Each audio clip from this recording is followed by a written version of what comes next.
provided for reserved seats for women to participate at parliament level, at the district council level, at least also one representative of women at the village level and at the parish level.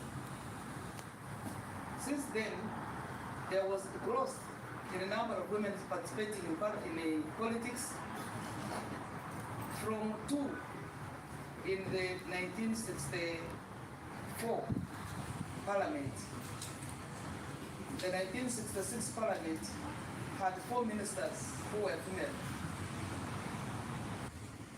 And the 35%, and the 35%, 2020, and thereafter there was stagnation and a reduction came in 2020. The recent election, the last elections we had, women were now dropping to 34%, from 35 to 34, 33%. So this stagnation gives an indication of many things. One of the things is that there is now a backlash. The backlash is not only reflected in participation of women in parliament or in politics, it is also on the gains made for women's human rights. I am sure you know about the Charter on Human Rights and the Rights of Women, which is at the regional level on the African scene. And Uganda, being a member state of the African Union, signed and domesticated it.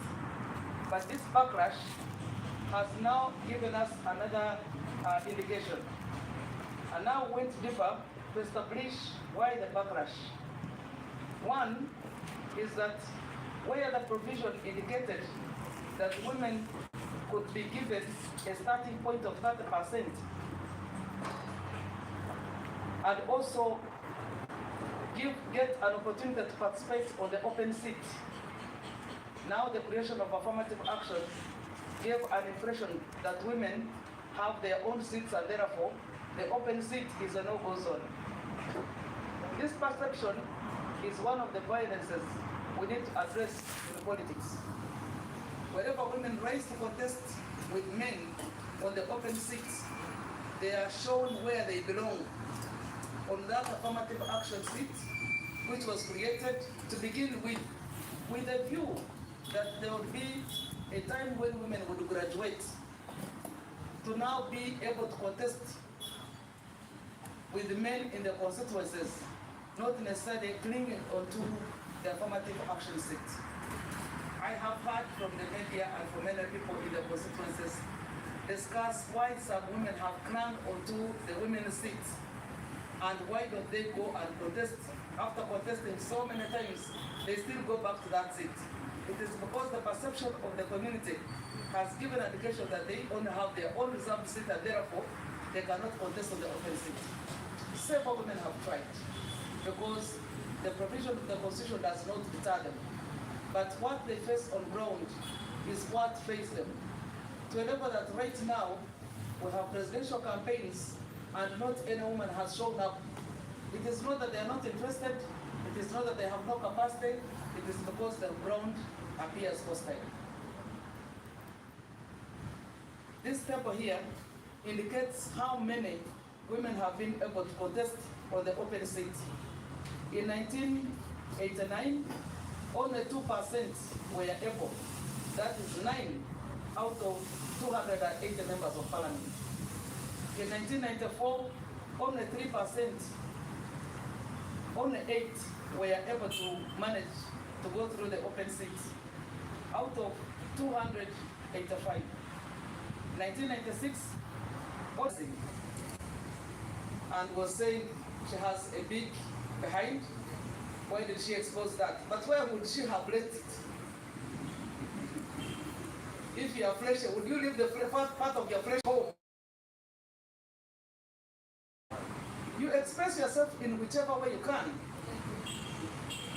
I also had a lady, the one who was contesting with the presidential campaigns from Kosoka. At some point she lamented before President Museveni. Nteno bagamba ekifo ky'abasajja she had contested for presidential seat, and people were scorning her why she had gone into the space which were presumed to be men's space. And yet the Constitution gives provision that anybody can contest on that position. So by the time she laments when she's contesting, by the time she laments to another candidate when she's contesting, it gives an impression that she had held too much of a burden that she had to pour it out. So media is quite key in this political participation of women. Intimidation, because they know women are not masculine, they fear somebody can come with a flag and intimidate you until you run away from that rally, and you never want to go back to that village. So women have gone through a lot of intimidations.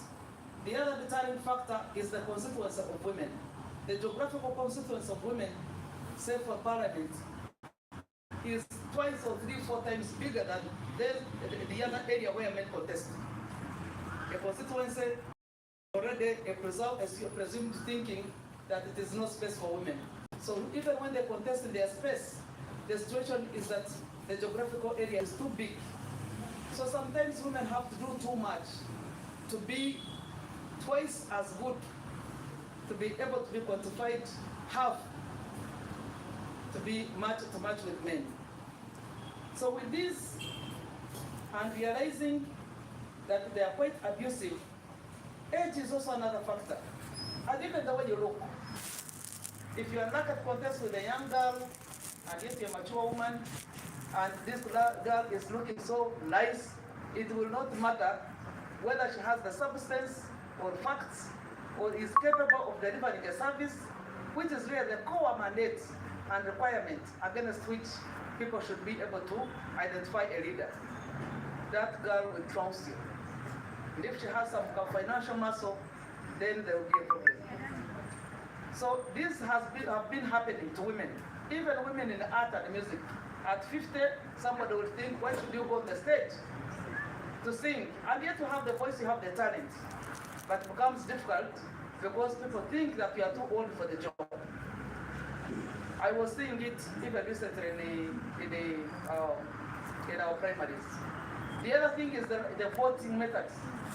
The lining up was a big problem to the NRM. To begin with, the lining up has never been a form of expression of democracy. Because democracy is supposed to give people a free will. But when somebody is watching over you, and if it is your husband, even if you don't desire him to be a candidate, or you don't think he's the leader, what leader, you need to be protected.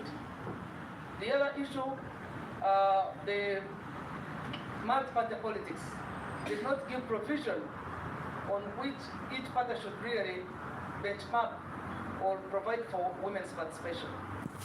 So in other places, people give flags wherever they wish, irrespective of gender. And you'll find very few women involved in that politics because the flag is given to whoever without setting yardsticks or standards against which people should be able to match. So those factors, and there are political parties which have no provision for women's participation at all. In my study, I realized that CP did not have, GEMA did not have anything at all, provision for women's participation. There was nothing. So, moving forward, as a Ministry of Gender, Labour and Social Development, we have moved to religious leaders. We have moved to cultural institutions. At least in my space, we have tried to do that. While active politics and yardsticks against which people will be able to weigh and measure, active politics and yardsticks against which people will be able to weigh and measure the right politics and bad politics is not there.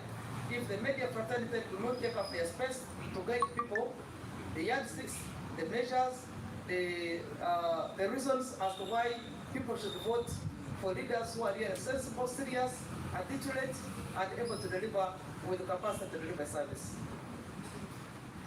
We have also written to the Electoral Commission to consider issues of gender with IPOD, because that is an area where I know that political parties interact. So they should interact with caution so that every political party that submits or registers themselves is conscious about taking interest in issues of gender. The other area has been on writing to the media houses to provide space. Specific space, specifically over the weekends, space could be created for women to debate among themselves. When you bring people with the big voices who are so vocal, who can infringe on even the speaking rights, then one woman, because I've been seeing the composition of the political programs, where it is only one woman, sometimes not any at all, and I think that does not speak to gender issues and interests. To begin with, let women develop capacity to speak within themselves, have the debate, have their discussions, because they have their own specific and particular issues. And also these programs running in the middle of the night. If you invite a lady on a program which is scheduled for 10 o'clock plus, you are sure that she has other people that she's got taken care of and may not be willing to be consistent on such programs because she has accountability to make at home. She also needs to be there for the family, and also the burden and responsibilities she holds are big and enormous. The Electoral Commission should be regular in civic education. These elections of saying today you are addressing us on this and then tomorrow about the other election, it is not the only thing. If you are not as regular as possible, as regular I mean every day, there must be some, because we are running elections for now 3 months, and 3 months we need information every day. Information should be repeated, should be consistent, it should have standards, it should be also encouraging.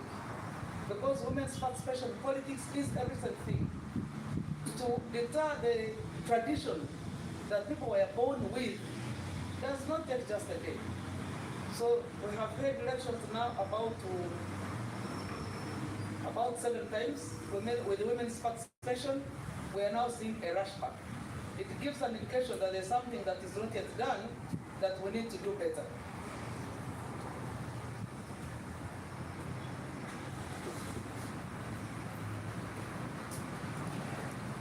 Then I think it is important that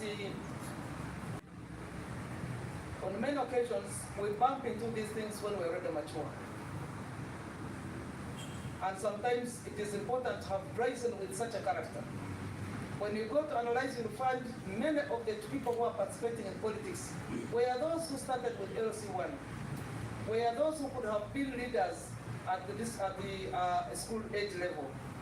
Because they have gained sufficient courage, they have gained the confidence, they can approach the public, they know what to say. Otherwise, newcomers will always fear to go make mistakes. The financial capacity of women and the political parties need to facilitate women in politics. They are going to advocate for those political parties' interests. Because on many occasions, political parties' interests even surpass the interests of women when they're in parliament. When your party says, we want you to take this direction, then sometimes you will have no big choice to first concentrate on women. And that can suppress or deter the good attributes that women, because women to begin with should have, and the reason they are getting into leadership is to ensure that they fight for women's rights first. What are these specific interests of women? There are 5 specific interests of women. One is peace and security, and peace and security for women does not mean that there are guns running all over. It means how she's safe in her home, how there is a guarantee that she will live in this home for life until death does her apart, because she's investing for that particular home. But for as long as she's uncertain whether she will depart tomorrow or shown her exit, then there's no peace and security. The second basic interest of women is access to health, because they are caregivers for their medication and for the family's livelihood. The third one is access to information and education, because they must know what is happening around them. While the fourth is access to income. Of late, women who have been supported or financially, economically strong, have been targeted, either for politics, so that people can drain your money. Sometimes they don't necessarily see you as a leader, but because you have access to resources, some people lure you to get into what you have not planned for or what you have not been called for, and eventually they run out of resources. The other last one is autonomy. Autonomy is the power to speak, the power to decide, the power to take decisions. And that is one of the best and the most important things about political participation of women. The last one is efficacy. The other time, efficacy. Many people or many women want to play things safe, where they are not sure they'll not go there. If some people have raised voices against something, and somebody feels, a woman feels that they are not very likely to raise up their hands and speak against it. They will go with the bandwagon sometimes. So we need to build the people's capacity to take decisions, but also to develop the consciousness of taking their space on many occasions, especially for local government level. By 2016, there was only 3% of the women that could afford to contest against men at the local government level. 3%.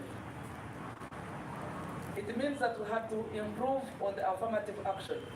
Now we have raised it to 46% because we have made the geographical area for women contesting at the local government level much smaller. So with this, we think women can be given special treatment. So gender issues are quite sensitive. It's important to learn about them. On many occasions, people violate women's rights without necessarily meaning to. But because society has placed them in a position that they are men, they know it, or they have the powers, including infringing on women's rights, is done without a deliberate conscience about it. What we are doing as government and Ministry of Gender, we are now preaching for positive masculinity. That you can still be a man when you listen to your wife. You can still be a man, give her the opportunity to serve. So my final appeal is to appeal to every citizen. We know this is a political season. We know men and women are living in the same house and others supporting different candidates. Give her the right to take her decision. It is a right and it's not necessarily somebody to give, but they should be conscious that this is a personal decision and it is the right to support any candidate of your choice. And that does not mean that the family should break. Families should remain united, even within the political season. Government guarantees that you can support anybody of your choice and walk back home and live peacefully. To begin with, when you are starting up your families, there was no condition that you'll never support any candidate you wish to. So let people exercise their freedom, let women have the freedom even to speak about their candidates, even to mobilize for their candidates. Convince them on your side if you must. If you are failed, let her enjoy her rights. It's only a season. The season ends in January. Maybe can be pushed to other candidates up to March or April, and that season will end. What you did together in the last 20, 30 years as you started up your family should not end only within this political season. I thank you.